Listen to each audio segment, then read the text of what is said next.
मुक्तिबोध और परछाई को लेकर एक बहुत ही अद्भुत व्याख्यान अभी जयप्रकाश जी ने कुछ दिनों पहले पहल उसमें दिया गया था, जिसमें उन्होंने बहुत अच्छी तरह उनका आपस में वो किया था। अब मैं यहाँ ये भी चाहता हूँ कि प्रेम जन्मेजय जी उपस्थित हैं, हमारे बीच हैं, और कल एक गोष्ठी हुई थी यहाँ जिसमें बहुत से मित्र थे, बहुत से नहीं थे।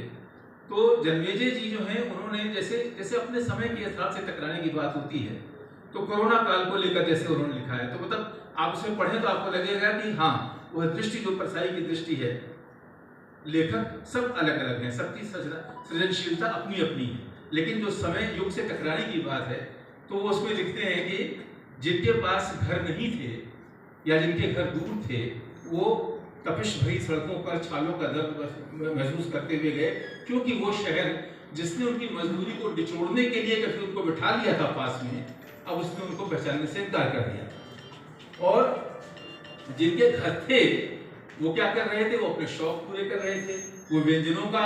नए नए व्यंजन बना रहे थे या नए उनका आविष्कार कर रहे थे। तो जो उन्होंने चर्चा वहाँ की, एक चर्चा आपने चर्चा की थी कि राशन कार्ड और ग्रीटिंग कार्ड, तो ये ग्रीटिंग कार्ड और राशन कार्ड की जो दुनिया है, जो ये जो वर्ग हैं, इसको इस तरह से हमारे प्रेम जन्मेजय जी के सामने लाते हैं और उस पर वो प्रहार करते हैं। उसी तरह जैसे जयप्रकाश जी हमारे मित्र हैं, उन पर भी चर्चा हुई थी। उनका एक निबंध है जिसमें वो लिखते हैं कि अस्थि विसर्जन का लफड़ा, उसे आप पढ़ें तो परछाई जी का है संस्कारों और शास्त्रों की पढ़ाई,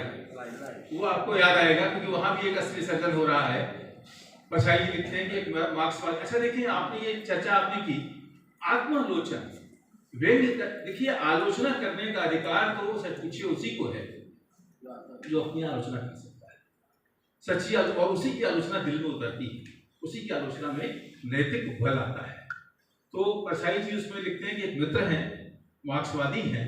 कुछ दिनों पहले वो स्टेशन पर मिल गए, तो एक पोटली टाइप लिए थे, तो पूछा क्या है, उन्होंने कहा कि फादर नहीं रहे, प्रयाग जा रहा हूँ उनका अस्थि विसर्जन करने। तो उन्होंने कहा अच्छा ये आपके पिताजी की अस्थियां हैं, मुझे लगा ये द्वंद्वात्मक भौतिकवाद की अस्थियां हैं, जो मैं तो उसको ही आपको पिता समझता था, और आपने ये देखिए ये, तो इसी तरह से ये जो हमारे जयप्रकाश जी ने लिखा है, उसमें उन्होंने लिखा है कि इलाहाबाद कोई जाता है, वही बिल्कुल इलाहाबाद की यात्रा है, कैसे वहां उसे लूटा जाता है, किस तरह उसको मतलब तबाह किया जाता है, उसका शोषण किया जाता है, पुलिस भी करती है और पढ़ना भी करता है, सब करते हैं। तो ये पूरी तो ये दृष्टि जो है, ये विरासत हमारे साथ आ रही है, ये आश्वस्त करने वाली बात है। मैं परछाई जी को लेकर जब सोचता हूँ तो सबसे प्रमुख बात जो मुझे समझ में आती है, देखिए विचारधारा को लेकर उससे लैस होकर लिखने वाले हमारे बहुत से मित्र मिलते हैं, पर परछाई जी का जो मुझे पहला बिंदु नजर आता है कि वो